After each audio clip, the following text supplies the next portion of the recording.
नमस्कार। मैं सीमा भसीन आप सबके सामने रामायण की एक अनूठी प्रस्तुति लेकर उपस्थित हुई हूँ, जिसका शीर्षक है सीता के 5 निर्णय। इस मज़ेदार प्रस्तुति को मैं 5 एपिसोड के ज़रिए आप सबके सामने प्रस्तुत करूँगी। तो चलिए शुरू करते हैं। पहला एपिसोड। यह किसकी कथा है? रावण की, राम की या सीता की? एक समय की बात है। रावण नाम का एक आदमी था जिसको पुलत्स्य के नाम से भी जाना जाता था, क्योंकि वह अपनी माँ की तरफ के रिश्ते में ऋषि पुलत्स्य का वंशज था। वह लंका का राजा था और राक्षसों पर शासन करता था। वह चालाकी से सीता नाम की राजकुमारी को जंगल में उसके घर से बाहर खींच लाया और उसको अपने महल में बंदी बना दिया। उसकी हत्या सीता के पति राम द्वारा की गई, जो सूर्य वंश के राजकुमार थे। इस कथा को पुलत्स्य वधम या पुलत्स्य के वंशज की हत्या कहा जाता है। रावण के वध की कहानी रामायण नाम की एक बड़ी कथा का हिस्सा है, जिसमें राम के जन्म से लेकर उनके मरण तक की कहानी कही गई है। हालांकि रावण की क्रूरता और राम की वीरता के हो हल्ले के बीच जिस बात को अक्सर नज़रअंदाज कर दिया जाता है, वह है सीता की कहानी। सीता जिसने अपने निर्णय स्वयं लिए। 2000 साल से भी पहले लिखी रामायण में लेखक वाल्मीकि जी ने हमें यह बताया है कि किस तरह सीता राम और रावण से अलग है। रावण दूसरे लोगों की पसंद की परवाह नहीं करता, जबकि राम अपनी पसंद कभी जाहिर नहीं करते, क्योंकि राज परिवार के सबसे बड़े पुत्र होने के कारण उनसे हमेशा यह आशा की जाती है कि वह नियमों का पालन करें। लेकिन सीता वह 5 चुनाव करती हैं, और अगर सीता ने ये चुनाव नहीं किए होते तो राम की कहानी सच में बहुत अलग हुई होती। इसीलिए कई बार वाल्मीकि रामायण को सीता चरितम भी कहते हैं, अर्थात सीता की कहानी। तो चलिए बताते हैं आपको सीता का पहला निर्णय। शिव कैलाश पर्वत पर रहते हैं और उनकी जटाओं से गंगा प्रवाहित होती है। उनके पास पिनाक नाम का एक धनुष था। वह बहुत शानदार धनुष था, जिसकी मदद से शिव ने एक बाण चलाकर असुरों के 3 उड़ते हुए नगरों को नीचे उतारा था। शिव ने वह धनुष जनक को दे दिया था, जो मिथिला के राजा थे। लेकिन धनुष इतना भारी था कि कोई मनुष्य उसको उठा नहीं सकता था। चिंता मत कीजिए, शिव ने कहा। आपकी पुत्री इस धनुष को उठा लेगी और आपका दामाद इसकी प्रत्यंचा चढ़ाएगा, क्योंकि वे विष्णु और लक्ष्मी के अवतार होंगे। विष्णु सूर्य नगरी अयोध्या में सूर्य वंश के राजा दशरथ के घर राम के रूप में जन्म ले चुके हैं। आपके घर में लक्ष्मी अभी पैदा होने वाली है।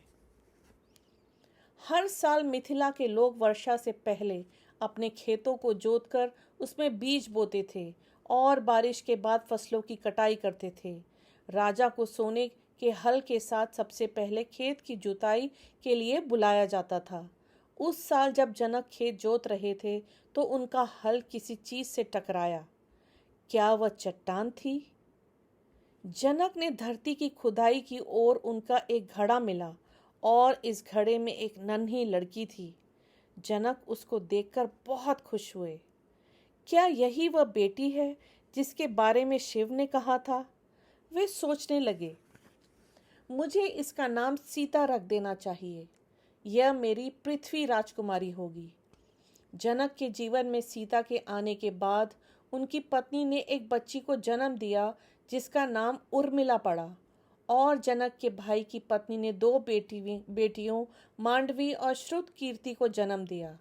4 राजकुमारियों के रहने के कारण मिथिला एक खुशहाल जगह थी, और जैसा कि शिव ने कहा था, केवल सीता ही शिव के धनुष को उठा सकती थी, कोई और नहीं।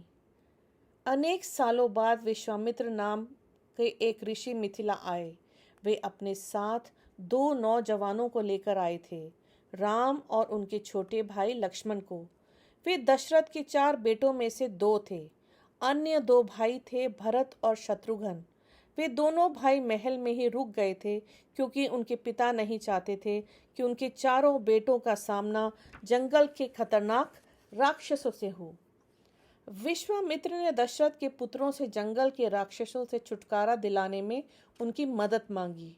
दशरथ के पुत्रों को ऋषि वशिष्ठ ने धनुष विद्या में प्रशिक्षित किया था, और इस कारण उनके बारे में यह माना जाता था कि वे अच्छे योद्धा थे। विश्वामित्र को इस बात से खुशी हुई जब इस बात को सच साबित करते हुए राम ने दुर्दांत राक्षसी ताड़का का वध कर दिया और उसके दो साथियों सुबाहु एवं मारीच को भी वहां से भगा दिया। विश्वामित्र राम को जंगल में एक आश्रम में लेकर गए और वहां उनका ध्यान एक पत्थर की ओर दिलाया। यह किसी समय अहिल्या नामक स्त्री थी। वह ऋषि गौतम की पत्नी थी। ऋषि ने एक बार अहिल्या को देवताओं के राजा इंद्र की बाहों में देख लिया। इस बात से वे इतने नाराज हुए कि उन्होंने अहिल्या को पत्थर बन जाने का श्राप दे दिया। उन्होंने गुस्से में आकर जल्दबाजी में ऐसा किया था और इसके कारण गौतम को अफसोस भी बहुत हुआ था। लेकिन अब वह अपनी प्यारी पत्नी को वापस पाने के लिए अपने श्राप को वापस नहीं ले सकते थे। राम, क्या आप उनके इस श्राप से अहिल्या को मुक्त कर सकते हैं? अपने ताड़का का वध किया, क्या आप अहिल्या को उसका जीवन वापस दिलवा सकते हैं? राम इस बात को साफ समझ गए थे कि सजा देने से बेहतर था माफ करना। इसीलिए उन्होंने पत्थर को छुआ और अहिल्या के लिए यहाँ वर मांगा कि उसको अपना जीवन वापस मिल जाए। आश्चर्य से वह जी उठी। अहिल्या की खुशी का कोई ठिकाना नहीं था। गौतम भी खुश थे और इंद्र भी। मिथिला में आने से पहले ही यह चर्चा वहां पहुंच चुकी थी कि कैसे उस सूर्यवंशी ने ताड़का का वध किया और अहिल्या को उसका जीवन वापस दिलवाया। जनक ने राम, उनके भाई लक्ष्मण और ऋषि विश्वामित्र को अपने नगर में आमंत्रित किया। ये हो सकता है कि राम ही वो राजकुमार हो जो कि शिव के धनुष को की प्रत्यंचा चढ़ा सकते हो और उनके दामाद बन सकते हो, जैसा कि शिव ने बहुत समय पहले कहा था। सभी को बहुत हैरानी हुई जब राम ने शिव के धनुष को बहुत आसानी से उठा लिया। यही नहीं, उन्होंने धनुष की प्रत्यंचा भी चढ़ा दी, जैसा कि उनसे करने के लिए कहा गया था। बस उन्होंने उतना इतना ज्यादा झुका दिया कि धनुष टूट गया। धनुष के टूटने की आवाज को सुनकर ऋषि परशुराम दौड़ते हुए मिथिला पहुंचे। अगर तुम शिव के धनुष को तोड़ सकते हो तो इसका मतलब है कि तुम इस धरती पर विष्णु हो। क्या तुम विष्णु हो? उन्होंने राम से पूछा। राम को समझ में नहीं आ रहा था कि क्या कहा जाए। परशुराम ने राम को यह कहते हुए एक धनुष दिया। अगर तुम मेरे धनुष को थाम सकते हो तो इसका मतलब है कि तुम विष्णु हो, और जिस स्त्री से तुम विवाह करने वाले हो, जनक की पुत्री सीता से, वह लक्ष्मी है। और बहुत निश्चिंत भाव से राम ने परशुराम के धनुष को उठा लिया। परशुराम मुस्कुराने लगे। धरती का सौभाग्य है कि राम का अवतरण हुआ है, उन्होंने कहा। जनक इस बात से खुश थे कि उनकी पुत्री का विवाह राम से हुआ। सीता की बहनों का विवाह राम के भाइयों से हुआ। लक्ष्मण का विवाह उर्मिला से हुआ। भरत का विवाह मांडवी से हुआ। शत्रुघ्न का विवाह श्रुतकीर्ति से। वे सभी अयोध्या के बड़े महल में एक साथ रहने के लिए गए, जहां उनका स्वागत दशरथ और उनकी 3 रानियां कौशल्या, सुमित्रा एवं कैकेयी ने किया। अब चूंकि मेरे बेटों का विवाह हो चुका है, मुझे संन्यास ले लेना चाहिए, दशरथ ने घोषणा की। मुझे राम का राज्याभिषेक कर देना चाहिए और वह अपने भाइयों के साथ अयोध्या का राजपाट संभाले। उनके 7 जनक की बेटियां हैं और वे सूर्य नगरी के अच्छे संरक्षक होंगे। लेकिन एक समस्या थी। भरत की माँ कैकेयी ये देखकर खुश नहीं थी कि दशरथ अपने सबसे बड़े पुत्र राम को अपना उत्तराधिकारी बनाने जा रहे थे। वह ये चाहती थी कि उनका पुत्र अयोध्या का राजा बने। उनकी दासी मंथरा ने उनसे कहा, अगर कौशल्या का बेटा राजा बन जाता है तो आपका बेटा उसका नौकर बन जाएगा और आप नौकर की माँ बन जाएंगी। कैकेयी को यह पसंद नहीं आया, इसलिए कैकेयी ने दशरथ को उन 2 वरदानों की याद दिलाई जो दशरथ ने उनको बहुत समय पहले तब दिए थे जब कैकेयी ने युद्ध में उनकी जान बचाई थी। मैं ये चाहती हूँ कि मेरे बेटे भरत को अयोध्या का राजा बनाया जाए और मैं यह भी चाहती हूँ कि राम को 14 साल का वनवास दिया जाए। दशरथ ने प्रतिवाद किया, लेकिन वचन तो वचन थे। सूर्य नगरी के राजाओं को सूर्यराज कहा जाता था, क्योंकि उनका यह गुण माना जाता था कि वे सदा पृथ्वी के नियमों का पालन किया करते थे। नियम यह था कि राजा यदि कोई वचन देता तो उस वचन को अवश्य ही निभाया जाता। जब राम को ये पता चला कि उनकी सौतेली माँ क्या चाहती थी, साथ ही उनको इस बात का भी पता चला कि उनके पिता ने क्या वचन दिया था, तो उन्होंने तत्काल राज्य की सीमा को छोड़ देने का निर्णय लिया।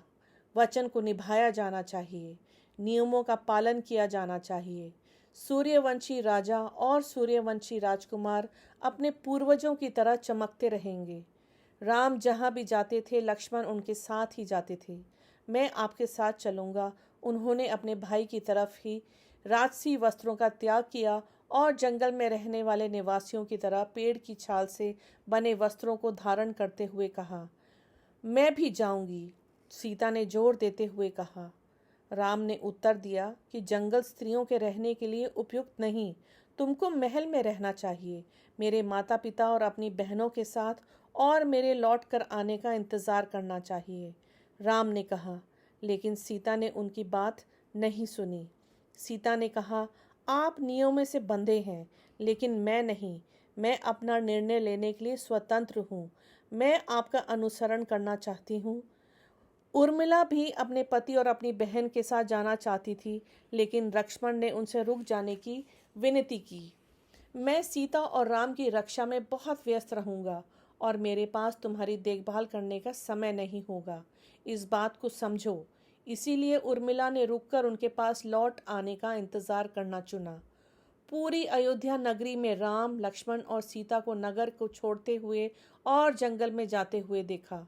नगरवासी जंगल के सीमांत तक उनके पीछे पीछे गए, लेकिन राम ने उनसे लौट जाने की विनती की।